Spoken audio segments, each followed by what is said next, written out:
경제적 자유로 가는 최소한의 습관, 하루 10분 동공부의 김경표입니다.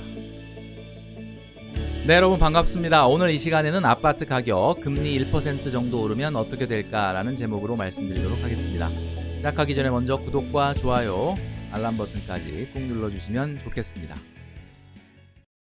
네, 이주열 한국은행 총재가 연내 금리 인상 가능성을 처음으로 시사했습니다. 미국과 별개로 우리 속도로 이렇게 되어 있는데, 자, 통화정책의 독립성 과연 보장할 수 있을까요? 자, 4년 전에 있었던 뉴스를 한번 보면요. 김동연, 이주열 시장 안정을 위해 단호한 조치. 자, 이때가 날짜가 2017년 8월입니다. 그러니까 현 정부가 들어서고 한 3개월 정도 지나서 시점인데, 기자들은 이 김동연 기획재정부 장관과 이주열 한국은행 총재에 대해서 깜짝 회동이다라는 표현을 썼습니다. 자, 왜 우리가 깜짝 회동이라는 표현을 썼을까요? 보통 재정정책을 맡고 있는 정부 측의 기획재정부 장관과 통화정책을 맡고 있는 한국은행의 총재는 여간해서는 만나지 않기 때문이죠. 그 이유는 통화정책은 재정과 정부정책과 별도로 독립되어야 하기 때문에 그렇습니다. 자, 그렇기 때문에 이 만남 이후에도 7, 8차례를 더 만난 것으로 알고 있는데, 사실 뭐 정부가 출범한 지 얼마 안 된 시기이기도 했지만, 이렇게 이례적으로 만나서 적극적으로 정책에 대해서 협의한다는 것 자체가 사실은 좀 어찌 보면은 좀 이례적인 일인 건 사실입니다. 전 세계의 많은 중앙은행들은 이 독립적인 통화정책을 해야 된다라고 하지만, 요 근래에 너무 오랜 기간 동안 초저성장 경제가 계속되다 보니까 그 어떤 나라의 중앙은행도 정부의 입김으로부터 완전히 자유로울 수 없는 그런 상황이다라는 거죠.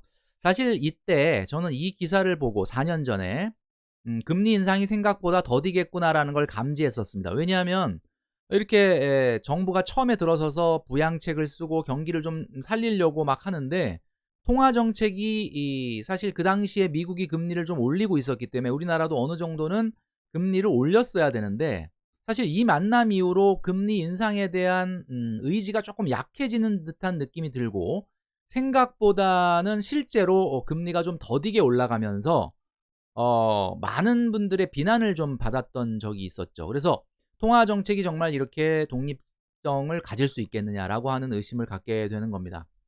자, 좀 결이 다른 기사는 이주열 연내 금리 인상 여부는 결국 경제 상황의 전개에 달려있다, 이런 기사가 또 있는데요.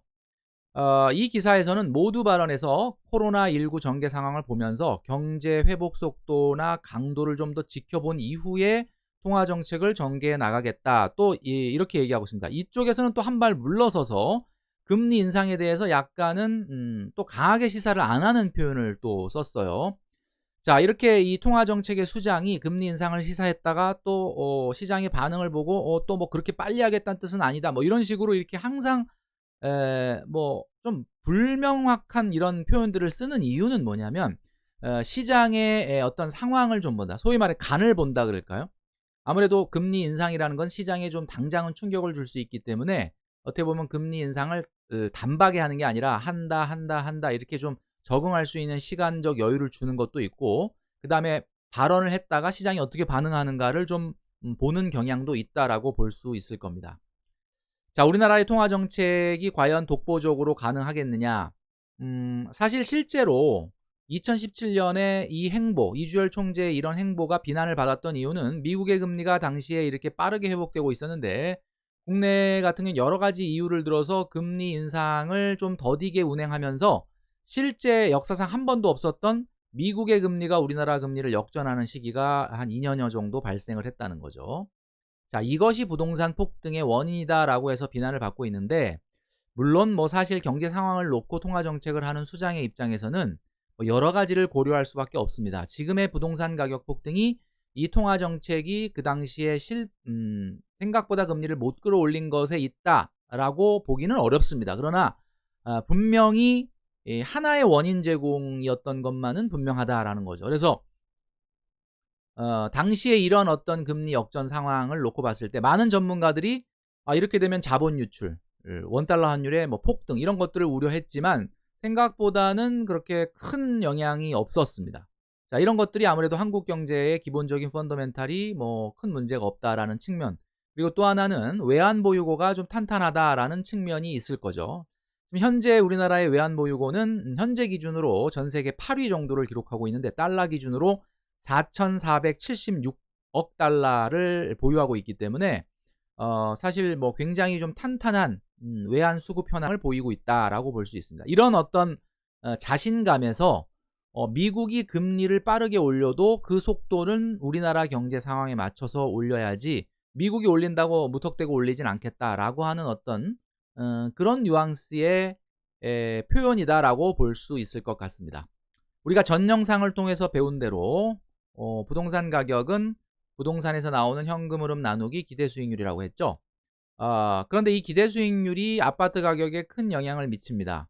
실제 문재인 정부 들어와서 가격이 크게 폭등했던 이유는 이 분자값인 현금 흐름이 증가해서 올라간 게 아니죠. 임대차 3법 통과되기 전에는 월세나 전세가 그렇게 크게 폭등하지 않았습니다. 그러니까 분자값은 그대로였는데 이 가격이 왜 이렇게 올라갔느냐? 결국 분모값이 크게 줄어들어서 그렇다. 이 기대 수익률이라는 것은 기대와 기대 수익률은 반비례의 관계에 있다라고 말씀드렸습니다. 어떤 자산에 대한 기대가 커지면 그 자산에 대한 기대 수익률은 떨어집니다. 한마디로 말해서 앞으로 굉장히 성장할 거다라고 기대가 커지면 당장은 기대 수익률을 낮춘다는 거죠. 그러니까 기대 수익률을 낮춘다는 게 어떤 이야기냐?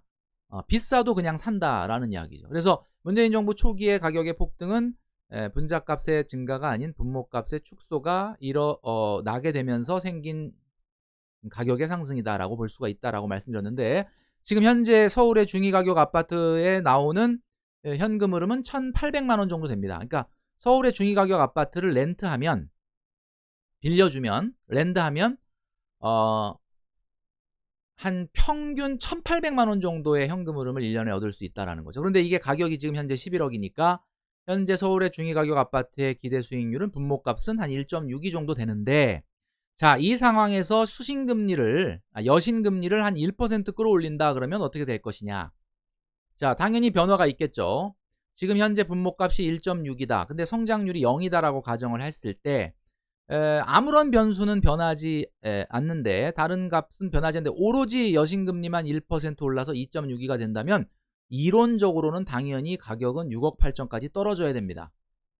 자, 그런데 중요한 거는 이런 변수가 다른 요인들에도 영향을 준다는 거죠. 다른 경제적 변수는 가만히 있고 오로지 금리만 올라갈 리는 없다는 거죠. 금리가 올라간다는 건 결국 경기가 그만큼 개선되고 있다는 사인이기 때문에 실제로 시장이 금리를 1% 올린다면 그냥 2.62가 되는 게 아니라 실제 R값은 기대 수익률은 2.62로 올라가지만 그에 따라서 G값, 다시 말해서 성장률, 아파트 가격이 앞으로 경기가 좋아지고 그러면 좀 올라가겠는데 라고 하는 이 성장값이 또 가격을 자극을 받는다는 거죠. 그러니까 2.62로 금리가 1% 올라도 성장률이 1%라고 시장에서 받아들이게 되면 그대로 기대 수익률은 1.62가 되고 가격은 그대로 11억. 큰 변화가 없을 수도 있다라는 이야기입니다.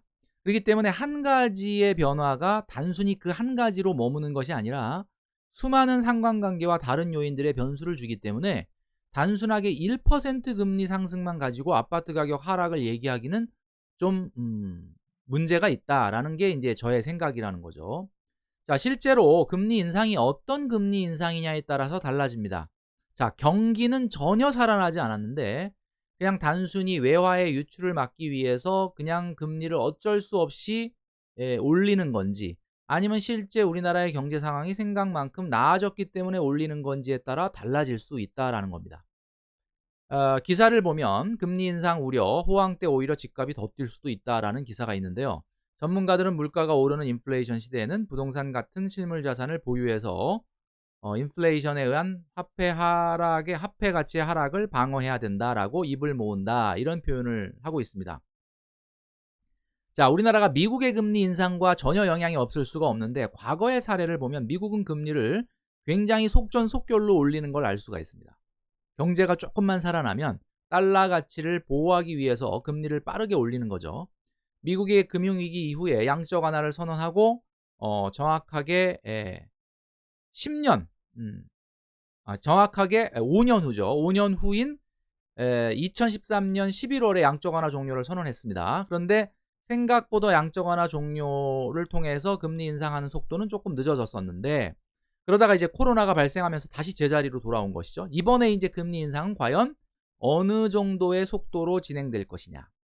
그래서 금리 인상은 인상폭도 인상폭이지만 결국은 가장 중요한 것이 속도의 문제다라는 겁니다.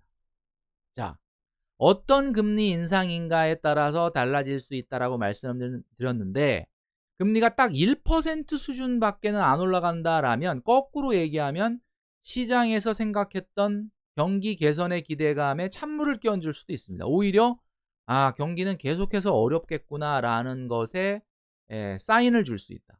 지금의 부동산 가격의 폭등은 그 원인이 불경기에 있다라고 말씀드렸죠. 그러니까 한마디로 아파트 말고는 다른 투자나 다른 자산에서는 돈을 벌 수 있는 경제 상황이 아니다라는 심리 때문에 아파트로 돈이 몰린 건데, 경기가 생각보다 살아나지 않는다라고 한다면 금리 인상이 있다 하더라도 실제로 그 영향은 매우 제한적일 가능성이 있다라는 거죠. 자, 일례로 한국은행은 2004년도에 금리를 3.25%까지 올리고 2007년에는 5%까지 올린 적이 있습니다. 자, 그런데 그 당시에 아파트 가격은 매우 폭등을 했었죠. 오히려 2008년도에 금융위기로 금리가 낮아지고 그 이후에 한동안 금리를 낮게 유지했음에도 2009년, 2010년도에는 오히려 가격이 하락했습니다. 자, 이런 것들을 보면 단순히 금리를 올리고 내리고의 문제보다는 다른 여러 가지의 변수들을 종합적으로 보는 것이 맞다라는 거죠. 금리 인상의 속도나 폭이 문제다라고 이야기를 하고 있고요. 경기 회복 속도보다 금리가 빠르게 올라간다면 부동산 가격이 하락할 가능성이 있지만, 현재 상황에서는 경기 회복 속도보다 우리나라 같은 경우는 금리가 빨리 올라갈 가능성은 좀 상대적으로 좀 적다라고 볼 수가 있습니다. 그러니까 말 그대로 우리 경제가 빠르게 좋아진다. 그래서 금리를 굉장히 속도감 있게 올릴 수 있다면 단기적으로는 아파트 가격은 하락할 가능성이 있겠죠. 그러나 그렇지 않다 그러면 1% 수준이라면 현재 가격 형성에는 영향이 제한적이다 라고 볼 수 있을 겁니다. 자, 오늘 드린 말씀의 내용을 정리하면서 저는 물러가도록 하겠습니다.